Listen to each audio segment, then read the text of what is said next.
ये इस सीरीज का दूसरा पार्ट है। अगर आपने पहला पार्ट नहीं देखा है तो उसका लिंक आपको डिस्क्रिप्शन और पिन कमेंट में मिल जाएगा। पिछले पार्ट में मोताक को पता चला था कि सोमिन उसके दोस्त का बेटा है जिसकी मौत एक्सीडेंट में हो गई थी। अब आगे मोताक ने उससे ये बात छुपाए रखने का फैसला किया। हाना और म्योके ने भी उसकी मदद की, ऐसा दिखावा कर रहे थे जैसे कुछ हुआ ही नहीं। सेओमुन ने देखा कि मोताक के हाथ में जो सेल फोन था वो बहुत पुराना था और उसे बहुत उत्सुकता हुई। मोताक ने सेओमुन को बताया कि वो भी पहले एक क्रिमिनल पुलिस ऑफिसर था। सेओमुन को अचानक लगा कि ये कैसा इत्तेफाक है। मोताक उसके माता पिता के जैसे एक ही पेशे में था। फिर मोताक ने टॉपिक बदल दिया। अगले दिन सेओमुन का नूडल्स शॉप पर पहला दिन था। मोताक ने उसे अपना बेस्ट करने के लिए कहा। दूसरी ओर चुंगसिन ने निर्देशों का पालन करना शुरू किया, लेकिन उसने आदेशों का पालन नहीं किया और सीधे चेयरमैन जॉन को मार डाला। फिर वो केक शॉप पर गया जैसा कि संगपिन ने अनुरोध किया था। जांगही नाम की एक छोटे बालों वाली महिला अचानक कैशियर के पास आ गई। चुंगसिन ने उसे आईने के माध्यम से देखा तो वो डरावनी तरह से मुस्कुरा रही थी। उसने उसकी ओर देखा और देखा कि वो अभी भी नॉर्मल थी। जब महिला चली गई तो चुंगसिन उसे देखता रहा। अब जांगही घर लौट आई थी।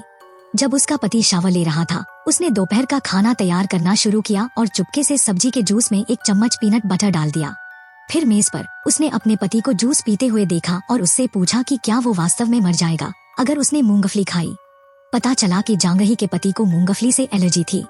मूंगफली वाला कोई भी खाना उसके लिए जानलेवा हो सकता है, लेकिन अभी उसने उसे एक बड़ा चम्मच दिया था। इस समय उसके पति की सांस तेज होने लगी और वो जल्दी से दवा ढूंढने के लिए भागा। जांगही पास में पागलों की तरह हंस रही थी। जब उसका पति जमीन पर गिरकर मर गया उसने अपने पति का फोन निकाला और 1.2 बिलियन वॉन अपने खाते में ट्रांसफर कर दिए। दूसरी ओर चुंगसिन केक लेकर रेस्टोरेंट के बाहर खड़ा था। संगपिन के खुश परिवार को देख रहा था। उसके दिल में एक जलसी की भावना उठी। ये केक संगपिन के बेटे के जन्मदिन का जश्न मनाने के लिए खरीदा गया था। संगपिन बाहर गया था चेयरमैन जॉन से प्राप्त प्रॉपर्टी के डॉक्यूमेंट्स प्राप्त करने के लिए। संगपिन ने अभी चुंगसिन की प्रशंसा की थी कि उसने अच्छा काम किया है, लेकिन फिर पता चला कि चुंगसिन ने चेयरमैन जॉन को मार डाला था। संगपिन बेहद गुस्से में था और तुरंत चुंगसिन को रसोई में घसीटकर पीटना शुरू कर दिया। चुंगसिन ने अपना सिर पकड़ लिया और बिल्कुल भी विरोध नहीं किया। इतना ही नहीं, उसने माफी मांगने के लिए घुटने टेक दिए और संगपिन के महंगे जूते पर खून के धब्बे भी पोंछ दिए। दूसरी ओर जांगही आईने के सामने लिपस्टिक लगा रही थी जब अचानक एक हाथ ने उसकी गर्दन पकड़ ली। उसने आईने में खुद को देखा और दोनों एक दूसरे को देखकर जोर से हंस पड़े। इस बीच सेओमुन नूडल्स शॉप के बाहर सफाई कर रहा था और अचानक एक छोटा सा टेरिटोरी देखा तो उसने उसे छू लिया। हाना, मोताक और माओकाई सभी बहुत हैरान थे। वे तीनों मनमर्जी से टेरिटोरी को बुला नहीं सकते थे। पहले हुई घटनाओं के आधार पर हाना ने अनुमान लगाया कि सेओमुन की स्पेशल एबिलिटी टेरिटोरी को बुलाना था, लेकिन जब सेओमुन ने खुद से बुलाने की कोशिश की तो कोई टेरिटोरी नहीं बनी। इस समय जांगही मॉल में खुशी खुशी खरीदारी कर रही थी और गलती से टेरिटोरी में प्रवेश कर गई। इस बार सेओमुन और हाना ने एक साथ डीमन की कार्रवाई को महसूस किया। पूरी टीम तुरंत वहां गई। मोताक ने सेओमुन को बताया कि लेवल 3 के डीमन से लड़ना बहुत मुश्किल हो सकता है। न केवल ये सोल पावर का यूज कर सकता है, बल्कि ये शिकारी के विचारों को पढ़कर उन्हें भटका सकता है। मोताक ने सेओमुन को सावधान रहने के लिए कहा। जब वे पहुंचे तो चारों ने हर फ्लोर की खोज करने के लिए अलग हो गए। इस समय जांगही अपने दिमाग में डीमन से बात कर रही थी। डीमन को स्टोर एम्प्लॉय के गले में पड़ी हार पसंद आई, इसलिए उसने बिना हिचकिचाहट के उसे छीन लिया। इस हलचल ने सिक्योरिटी गार्ड का ध्यान खींचा।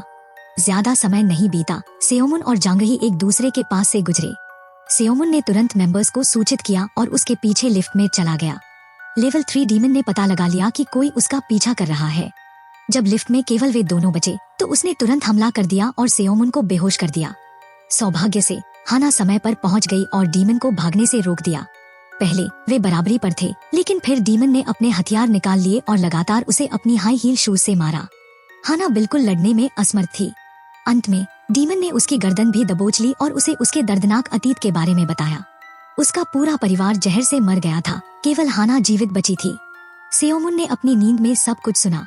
इस समय मोताक दौड़कर आया और डीमन को जोरदार घूंसा मारा, जिससे वो बेहोश हो गया।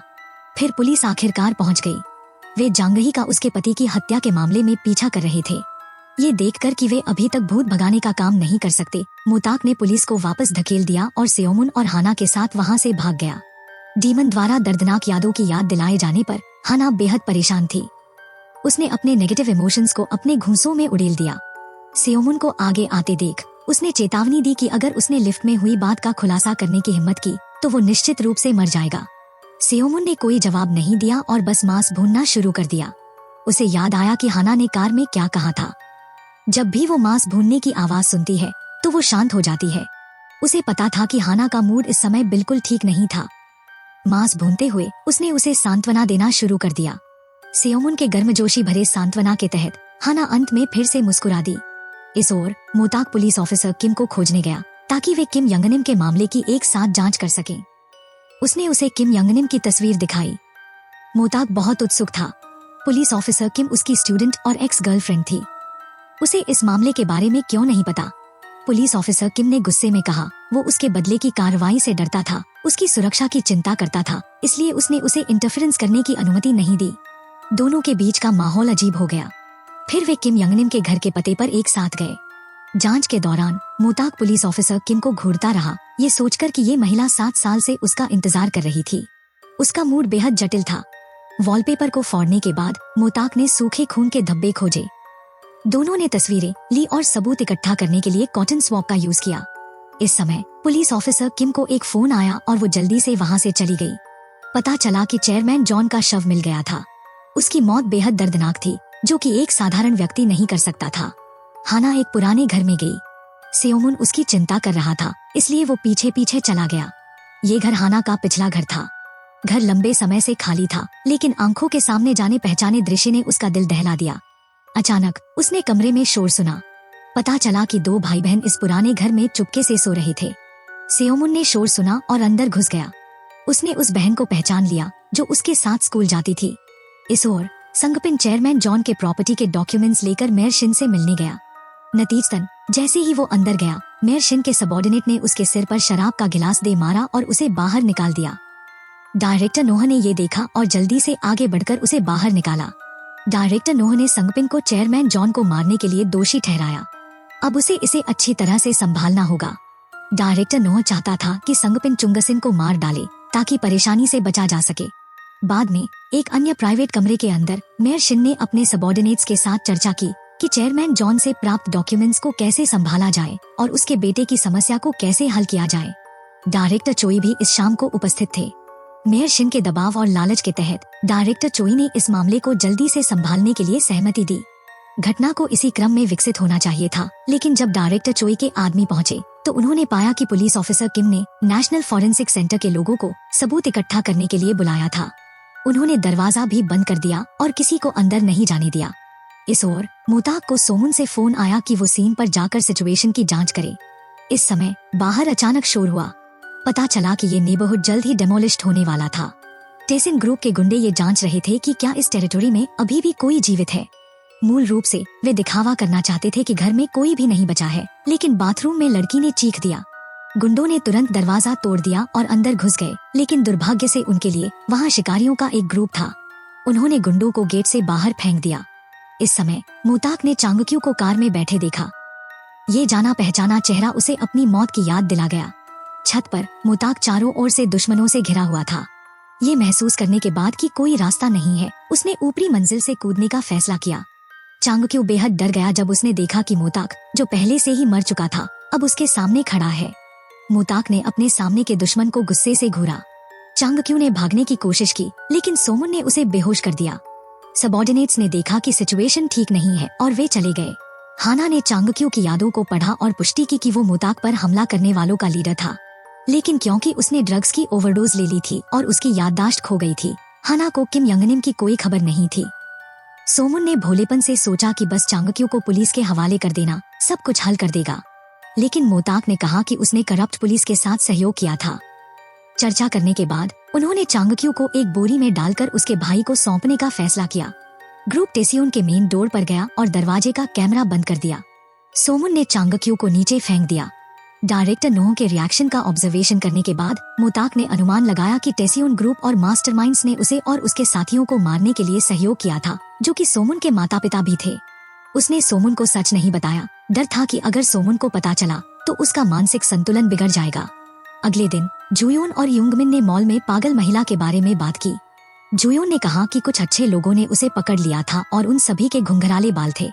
इस समय उसने सोमुन को घूरा, संदेह करते हुए कि वो भी उनमें से एक था। सोमुन ने ये सुना और अपनी साइकिल चलाकर चला गया। तीनों खुशी खुशी सड़क पर एक दूसरे का पीछा कर रहे थे। सोमुन ने गलती से उस सड़क पर साइकिल चलाई जहां उसके बचपन में दुर्घटना हुई थी और उसे अपने बचपन के दर्दनाक अनुभव याद आ गए।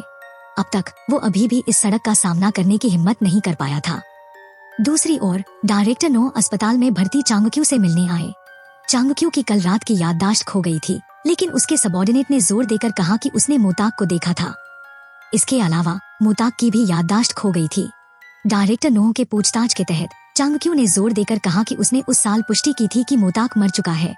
इसके बाद चांगक्यू ने अपने सबॉर्डिनेट की बात से इनकार कर दिया, ये कहते हुए कि उसके सबॉर्डिनेट ने बहुत शराब पी ली थी और बकवास कर रहा था।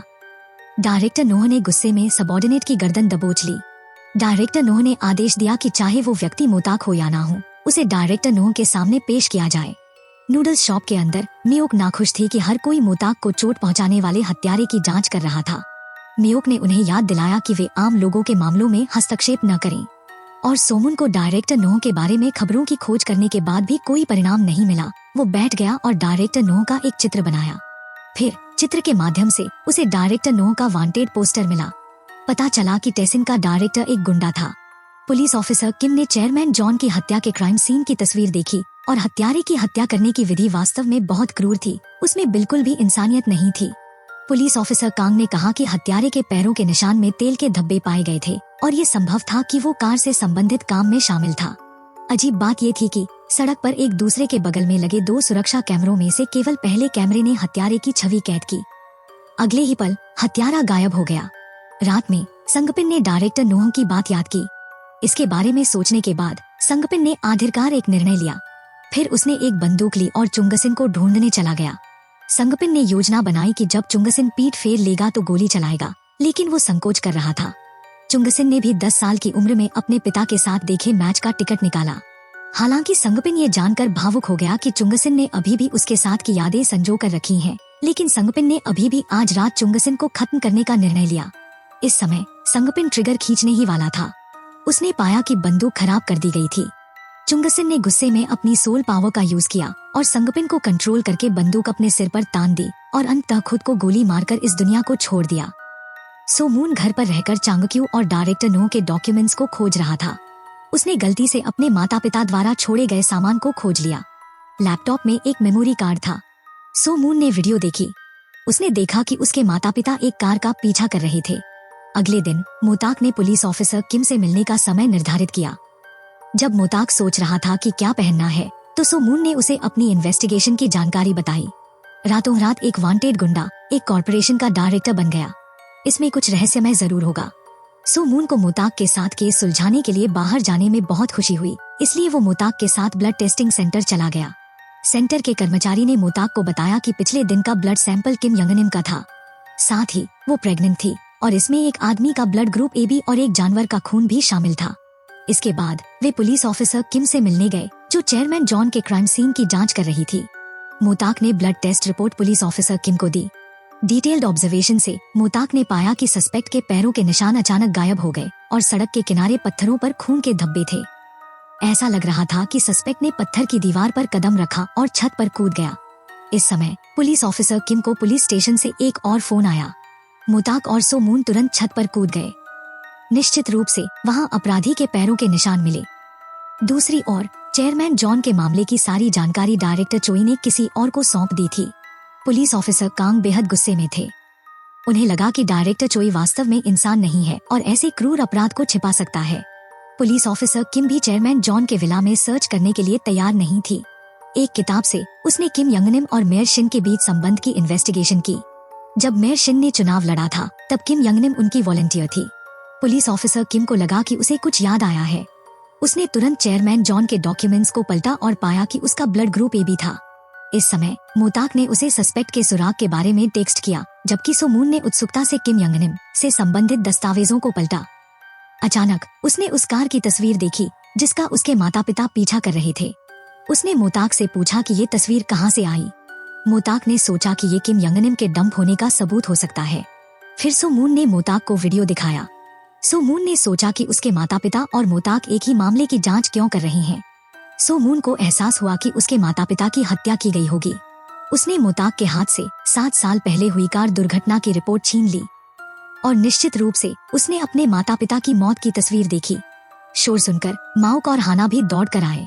सो मून ने गुस्से में उनसे पूछा कि उन्होंने उससे क्यों छुपाया। हाना ने सो मून को बताया कि वो हत्यारे से मिल चुका है और जानता है कि हत्यारा कौन है, लेकिन क्योंकि सो मून खुद को दोषी मानता था, उसने दुर्घटना की यादों को भूलना चुना। इसलिए हाना हत्यारे को नहीं देख सकी। सो मून जोर से चिल्लाया, अपनी यादें वापस पाना चाहता था और रोते हुए वहाँ से भाग गया। फिर उसने जो यून और यून मिन को फोन किया। सो मून को अब सबसे ज्यादा जरूरत थी अपने दोस्तों की मदद की। वो उस सड़क पर साइकिल चलाकर गया जहाँ दुर्घटना हुई थी और पहले की सारी यादें वापस लाने का निश्चय किया। सो मून लगातार खुद को दोष दे रहा था कि उसने अपने माता पिता को मार डाला। 2 अच्छे दोस्त केवल सो मून को गले लगाकर सांत्वना दे सकते थे। अगले दिन हाना खुद सो मून को ढूंढने आई। उसने समझाया कि हर किसी ने सो मून के माता पिता की मौत की सच्चाई छुपाई केवल उसे बचाने के लिए। हाना भी उसे उसकी यादें वापस लाने में मदद करना चाहती थी। इस समय दादा ने हाना की पहचान के बारे में पूछा। सो मून ने कहा कि वो उसकी गर्लफ्रेंड है, जिससे दादा बहुत खुश हुए। वे दोनों सो मून के कमरे में गए। हाना ने कार में सो मून द्वारा बनाए गए चित्र का यूज दुर्घटना की रात में वापस जाने के लिए किया। हाना ने सो मून को याद दिलाया कि इस दुनिया में कुछ भी छूना नहीं है, नहीं तो समस्या हो जाएगी। उन दोनों ने देखा कि सो मून के माता पिता का हत्यारा चुंग सिन था। उनकी आत्माओं को भी उसने खा लिया था, इसलिए यमलोक में सो मून के माता पिता की कोई जानकारी नहीं थी। अप्रत्याशित रूप से चुंग सिन ने उन्हें खोज लिया। वो हंसा और हाना को धमकी दी कि वो निश्चित रूप से उसका शरीर ढूंढ लेगा। सो मून क्षण भर के लिए उत्तेजित हो गया और हाना की सलाह के बावजूद उस पर हमला कर दिया। चुंग सिन ने भी पहचान लिया कि सो मून वही लड़का है। उसने गुस्से में सो मून की गर्दन दबोच ली और वे दोनों अचानक वास्तविकता में ऑटो रिपेयर शॉप में वापस आ गए। उन्होंने लड़ाई जारी रखी। चुंग सिन फोन का यूज करके सो मून की यादों और वास्तविकता के बीच ट्रैवल कर सकता है। हाना देखती है कि चीजें कंट्रोल से बाहर होने वाली हैं। वो जल्दी से सो मून को वास्तविक दुनिया में वापस लाती है। सो मून गुस्से में है और वापस जाकर दुश्मन से लड़ना चाहता है। हाना उसे याद दिलाती है कि वो अभी लेवल 3 डीमन का मुकाबला नहीं कर सकता। अपने दादा दादी के बारे में सोचो। सो मून बेहद असहाय था। उसने अपने माता पिता का बदला लेने के लिए डीमन को मारने की कसम खाई। माओकाई भी बहुत दुखी महसूस कर रही थी। माओकाई नहीं जानती कि सो मून को कैसे बताए कि उसके माता पिता की आत्माओं को डीमन ने खा लिया है। इस समय हाना सो मून को नूडल्स शॉप पर वापस ले गई।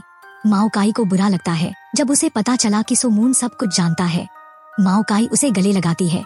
एक मासूम बच्चा जिसने अपनी आंखों से अपने माता पिता को बेरहमी से मरते देखा। ये दर्द अनइमेजिनेबल है, क्योंकि सच्चाई स्पष्ट है। मोताक अब सो मून से कुछ नहीं छुपाता। उसने सो मून के माता पिता के साथ अपने असली रिश्ते के बारे में बात की। वे कॉलीग थे और एक साथ एक हत्या के मामले की जांच कर रहे थे। इस समय सो मून को अचानक याद आया कि दुर्घटना के दिन शहर में मेयर शिन के चुनाव का प्रसारण चल रहा था।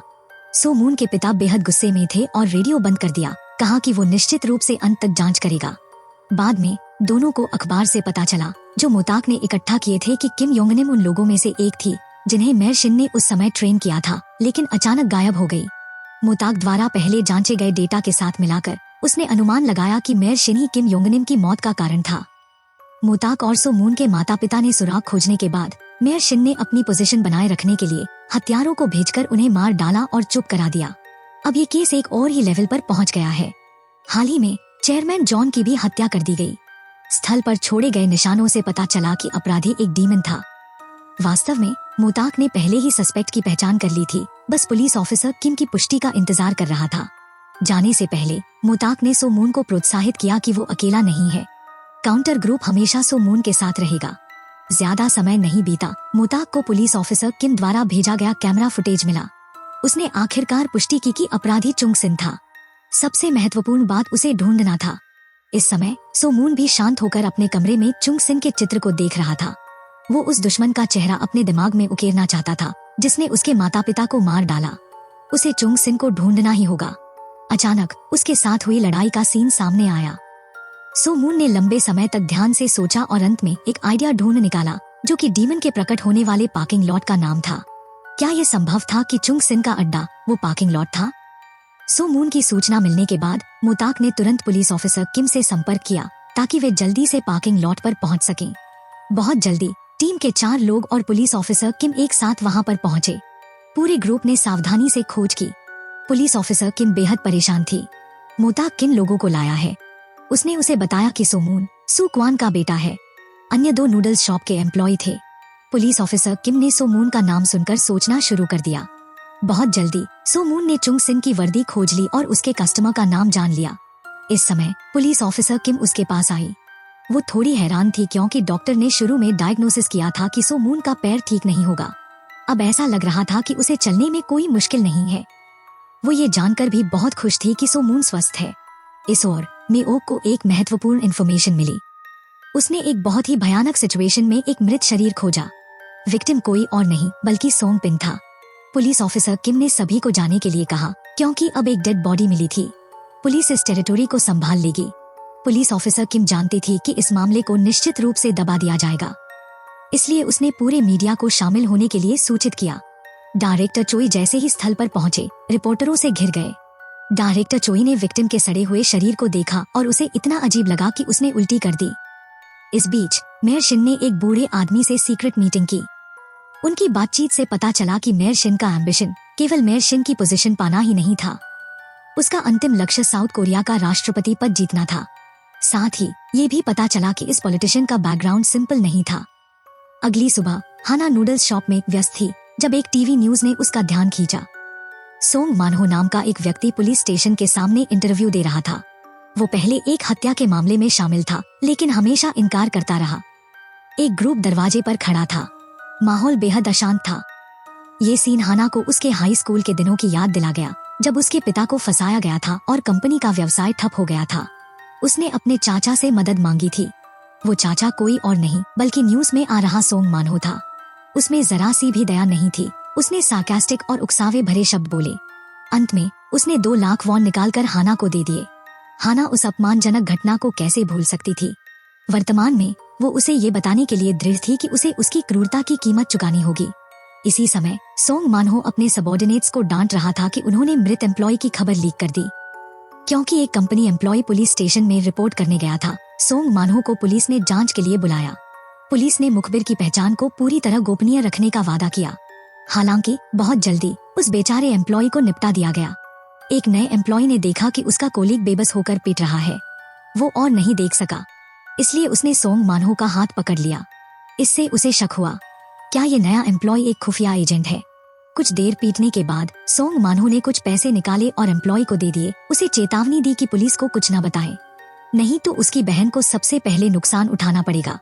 इसी समय डायरेक्टर नोह के सबॉर्डिनेट ने भी सोंग मानहो का पीछा किया। सबॉर्डिनेट ने मालिक को इन्वेस्टिगेशन की जानकारी दी। डायरेक्टर नोह को बहुत हैरानी हुई कि मोताक अभी भी जिंदा है। अब राष्ट्रपति चुनाव का मौसम है, बिल्कुल भी कोई रिस्क नहीं ले सकते। डायरेक्टर नोह ने अपने सबॉर्डिनेट्स को आदेश दिया कि मोताक को यहाँ वापस ले आएं। इस ओर सभी को नई डिस्कवरी भी हुई। डायरेक्टर नोह और चांग क्यू के निर्देश में एक सबॉर्डिनेट भी था जो दूसरों के बारे में जानकारी जुटाने में माहिर था। डायरेक्टर नोह ने शुरू में ब्लैक मार्केट में इलीगल सामान का बिजनेस किया। बाद में उसने चांग क्यू के साथ मिलकर एक करियर बनाया और मेयर शिन के पीछे की पावर बन गया। हाल के वर्षों में उसने पैसे को लीगल बनाने के हर तरीके की कोशिश की। इस समय हाना और भी चौंकाने वाली खबर लेकर आई। हाल ही में अखबारों में छपा सोंग मानहो भी डायरेक्टर नोह का सबॉर्डिनेट था। उसके पिता की कंपनी की योजना भी इसी आदमी ने बनाई थी। हाल के वर्षों में उन्होंने इस तरीके से कई विरोधियों को खत्म किया है। हाना की दर्दनाक यादों ने माओकाई को भी दुखी कर दिया। अचानक चांग क्यू लोगों का एक ग्रुप लेकर आया। उन्हें डायरेक्टर नोह ने मोताक को वापस लाने का आदेश दिया था। किसने सोचा था कि चांग क्यू कुछ कर पाता? उससे पहले ही माओकाई ने उसे उड़ा दिया। ग्रुप के एक मेंबर ने उसे धमकाने के लिए चाकू निकालना चाहा, लेकिन चेयरमैन जांग मुल ने उसे रोक दिया। मोताक ने चांग क्यू का हाथ पकड़ लिया। उसे सबक सिखाने का इरादा था, लेकिन अचानक उसकी यादें पढ़ ली। मोताक ने गलती से जान लिया कि मेयर शिन राष्ट्रपति पद के लिए चुनाव लड़ने का इरादा रखते हैं। इस जानकारी को जानकर पूरी टीम ने तय किया कि मेयर शिन को जल्द से जल्द एक्सपोज करें और उन्हें राष्ट्रपति पद के लिए चुनाव न लड़ने दें। चांग क्यू की यादों में मोताक ने एक वाक्य भी सुना, मोताक को पकड़ना होगा, नहीं तो रिजर्वॉयर की घटना का पता चल जाएगा। मोताक के रिजर्वॉयर का जिक्र सुनकर सो मून को अचानक कुछ याद आया। उसके पिता की नोटबुक में रिजर्वॉयर के बारे में जानकारी थी। अंत में एक नंबर भी लिखा हुआ था। सो मून ने तुरंत इसे निकाला और सभी के साथ इसका अध्ययन किया। इस समय पुलिस स्टेशन में डायरेक्टर चोई को भी पता चला कि पुलिस ऑफिसर किम योंगनिम के गायब होने की जांच कर रही हैं। डायरेक्टर चोई का चेहरा पल भर में बदल गया। उस रात वो जल्दी से मेयर शिन से मिलने गया। जैसे ही वो पहुंचा, उसने सबसे पहले ये कहा कि चुंग सिन ने अपराध का एक महत्वपूर्ण सबूत ले लिया है। साथ ही उसने रिपोर्ट किया कि मोताक भी इस मामले में शामिल होना चाहता है, लेकिन उसने पहले ही किसी को इसे संभालने के लिए भेज दिया है। अचानक मेयर शिन ने कहा कि इस मामले को फैलने दो। चुंग सिन एक सीरियल किलर है। जनता की राय जितनी अधिक होगी उतना ही बेहतर होगा। चुंग सिन को जल्द से जल्द ढूंढना होगा, लेकिन उसे जिंदा नहीं छोड़ा जा सकता। क्योंकि मीडिया ने इसे लार्जली रिपोर्ट किया, चुंग सिन का चेहरा भी पब्लिक कर दिया गया। कन्वीनियंस स्टोर के एम्प्लॉय ने उसे खोज लिया था। चुंग सिन मूल रूप से उसे चुप कराने के लिए मारने का इरादा रखता था। इस समय ह्यूकू सामान खरीदने आया। जब चुंग सिन ह्यूकू के पास से गुजरा तो डीमन ने महसूस किया कि ह्यूकू उसके लिए सूटेबल व्यक्ति है। उसका पूरा शरीर हिंसक ऊर्जा से भरा हुआ था। दूसरी ओर चुंग क्यू के सबॉर्डिनेट्स ने चुपके से काउंटर ग्रुप की कार पर एक ट्रैकिंग डिवाइस लगा दिया। फिर रास्ते में ग्रुप रिजर्वॉयर पर पहुंचा। हाना ने फिर से डीमन को महसूस किया। डीमन के काबू में व्यक्ति उसका चाचा सोंग मानहो था। वे तुरंत क्राइम सीन पर पहुंचे। अचानक पूरी दुनिया हिलती हुई महसूस हुई। उनकी कार एक बड़े ट्रक से टकरा गई। ट्रक कई बार टकराकर रुक गया। चुंग क्यू ने सोचा कि सभी मर चुके हैं, इसलिए वो खुशी खुशी कार से बाहर निकला और तस्वीरें लेने लगा। लेकिन मोताक ने कार का दरवाजा लात मार कर खोल दिया। उसकी आंखें बेहद गुस्से में थी, जैसे वो चुंग क्यू को मार डालना चाहता हो। चुंग क्यू हैरान रह गया जब उसने देखा कि चारों लोग अभी भी जिंदा हैं। इसलिए वो जल्दी से अपने सबॉर्डिनेट्स को लेकर भाग गया। इस ओर सोंग मानहो ने पाया कि उसकी पावर और स्ट्रॉन्ग हो गई है। वो अपनी हिंसा जारी रखने वाला था। अचानक हाना दौड़कर आई और उसे लात मारकर दूर फेंक दिया। लड़ाई के दौरान सोंग मानहो ने कहा कि हाना के परिवार की मौत का उससे कोई लेना देना नहीं है। ये उसके माता पिता थे जिन्होंने जहर लेकर इस दुनिया को छोड़ने का फैसला किया। हाना ने गुस्से में उसे मुक्का मारा और बेहोश कर दिया। फिर सो मून ने हाना की जगह लेकर बुरी आत्मा को बाहर निकाला। सो मून यमलोक में विक्टिम सुंग वू से मिलने गया।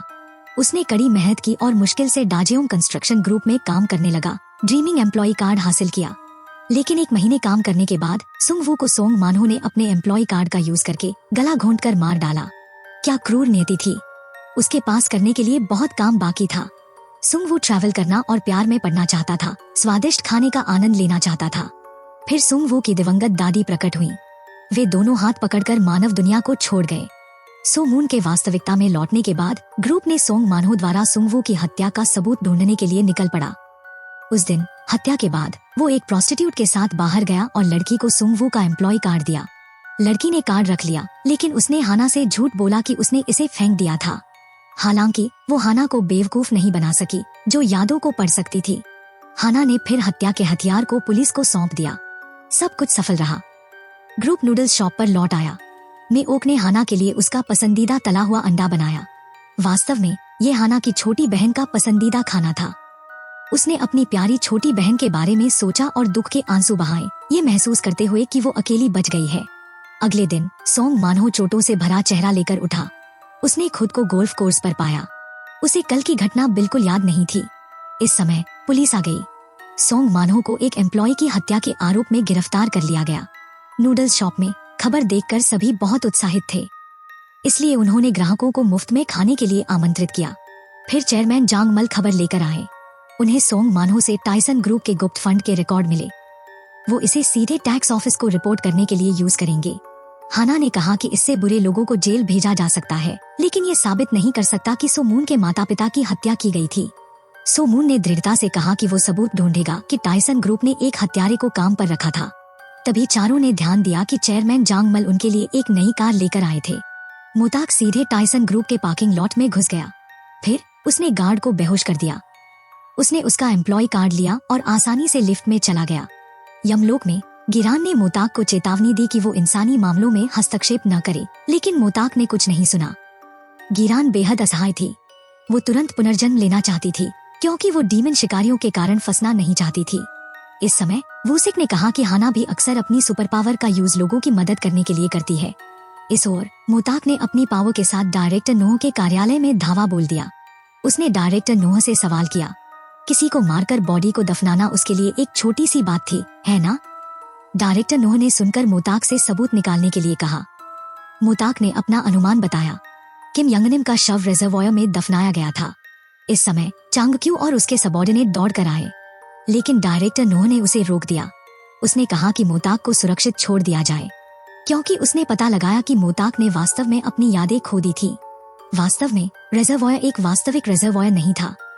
उसने चांगक्यू से कहा कि मोताक के ग्रुप को छेड़े नहीं, बस नजर रखो, नहीं तो उसे पता नहीं चलेगा कि क्या होगा। चांगक्यू ने अपनी पीड़ा व्यक्त की और कहा कि वो भी उन्हें नुकसान पहुंचाना चाहता है, लेकिन नहीं कर सकता। चांगक्यू ने कहा कि मोताक और उसका ग्रुप इंसानों जैसे नहीं है, वे कुछ भी हो जाए मरते नहीं हैं। इस ओर सोमून और उसके 2 दोस्तों ने सैटेलाइट मैप का यूज करके रिजर्वॉयर ढूंढा। यदि 7 साल बीत चुके हैं तो शहर का भूभाग बदल गया होगा। शायद उन्हें 7 साल पहले का सैटेलाइट मैप जांचना चाहिए। निश्चित रूप से जांच करने के बाद सोमून ने एक खोज की। वांटेड क्रिमिनल चुंगसिन की फोटो मीडिया द्वारा लार्जली रिपोर्ट किया गया था। मेयर शिन ने एक प्रेस कॉन्फ्रेंस भी की। उन्होंने घोषणा की कि चुंगसिन को पकड़ने के लिए एक बड़ी टीम तैनात की जाएगी। शहर अपराधियों को रोकने के लिए आपातकाल की स्थिति में चला जाएगा। पुलिस विभाग ने भी एक विशेष टास्क फोर्स बनाई। इस समय सोमून बिजली के खंभे के पास था। उसने उस पर नंबर देखा और ये वही था जो उसके पिता ने नोटबुक में लिखा था। उसने पाया कि नोटबुक में लिखा रिजर्वॉयर डेटा बिजली के खंभे की संख्या थी। मोताक ने फिर पुलिस ऑफिसर किम को जांच करने के लिए कहा। उसने सफलतापूर्वक रिजर्वॉयर का स्थान निर्धारित किया। चारों ने तुरंत कार में बैठकर प्रस्थान किया। पुलिस स्टेशन में योनी से पुलिस ने पूछताछ की, लेकिन वो एबनॉर्मल बातें कहती रही। उसने एक एबनॉर्मल मेंटल स्टेट दिखाई। मौजूद वकील और पुलिस दोनों बेहद कंफ्यूज थे। एस्कॉर्ट करने के रास्ते में उसने चुंगसिन का वांटेड पोस्टर देखा। योनी ने महसूस किया कि चुंगसिन निश्चित रूप से उसे मोताक को ढूंढने में मदद कर सकता है ताकि वो बदला ले सके। उसने अचानक अपनी हथकड़ी खोली और पुलिस को नीचे गिरा दिया। पुलिस को उसे नीचे गिराने में कठिनाई हुई।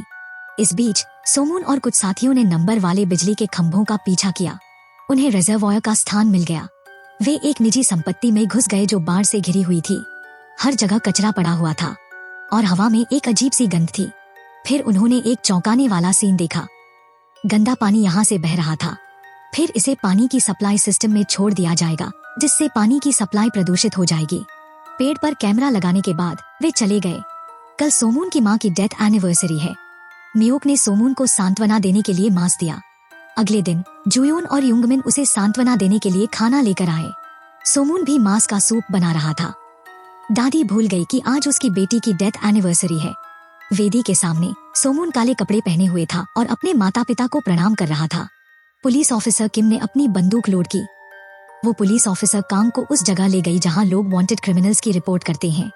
वे संयोग से सोमून के ग्रुप के पास से गुजरे। सोमून फूल लेकर अपने दोस्त के साथ दुर्घटना स्थल पर अपने माता पिता को श्रद्धांजलि देने गया। सभी अनुष्ठान समाप्त होने के बाद सभी ने अलविदा कहा और चले गए। सोमून के वापस आने के रास्ते में उसने देखा कि उसके पीछे एक काली छाया गुजर रही है। उसने निशान का पीछा किया और पता चला कि ये चुंगसिन था, जिसे वो कई दिनों से ढूंढ रहा था। हुईजेन ने महसूस किया कि सोमून अकेले ही लेवल 3 के डीमन से लड़ रहा था और वो बहुत चिंतित थी। उसने सोमून को याद दिलाया कि वो जल्दी से अपने साथियों से संपर्क करे, लेकिन सोमून अपने माता पिता का बदला लेना चाहता था, इसलिए उसने सलाह नहीं मानी। इसके अलावा टेरिटरी की मदद से सोमून को और अधिक आत्मविश्वास मिला। उसने चुंगसिन को टेरिटरी में फंसा लिया। अपनी पावर का यूज करते हुए उसने चुंगसिन को जमीन पर गिरा दिया, लेकिन संपर्क के दौरान चुंगसिन ने टेरिटरी की यादों को पढ़ लिया। उसने तुरंत प्रतिक्रिया दी और सोमून को टेरिटरी से बाहर फेंक दिया। टेरिटरी की मदद के बिना सोमून लेवल 3 के डीमन का मुकाबला नहीं कर सकता था। उसी समय यमलोक में हुईजेन कमजोर हो रही थी। ये देखकर अन्य 3 लोगों ने जल्दी से काउंटर ग्रुप को सूचित किया। अन्य सदस्य बचाव के लिए दौड़े। इस तरफ सोमून चुंगसिन के पैरों तले कुचला जा रहा था। सोमून टेरिटरी को वापस बुलाने की कोशिश कर रहा था, लेकिन सब व्यर्थ था। चुंगसिन ने सीधे टूटे हुए कांच के टुकड़े से सोमून की कलाई में वार किया। सोमून ने लड़ने की अपनी आखिरी उम्मीद खो दी थी।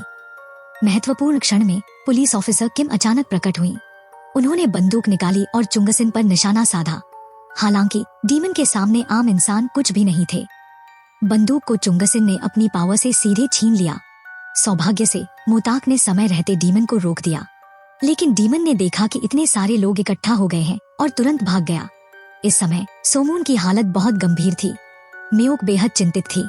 हाना ने अपनी स्किल का यूज करके पास के एक पार्क को ढूंढा जहां बहुत मजबूत टेरिटरी थी।